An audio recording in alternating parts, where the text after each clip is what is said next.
అందులో గంగాధరం ఎక్కడ ఎలా తిరిగినా కూడా ఆ మంగళ గౌరిదే నీ మెడలో కడుతున్నాను. ఆ గౌరీ పూజ ఎప్పుడు మానకుండా చూసుకుని నాకు రక్షగా నీవు చూసుకుంటూ ఉండాలి అని మంత్రార్థం. అలా అని చెప్పి 3 ముళ్ళు వేస్తున్నాను. ఇప్పుడు 3 ముళ్ళు.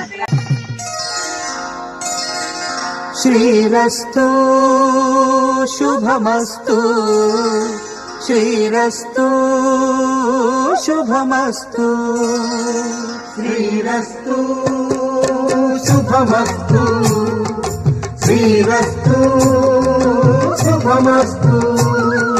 శ్రీకారం చుట్టుకుంది పెళ్లి పుస్తకం, ఇక ఆకారం దాచుతుంది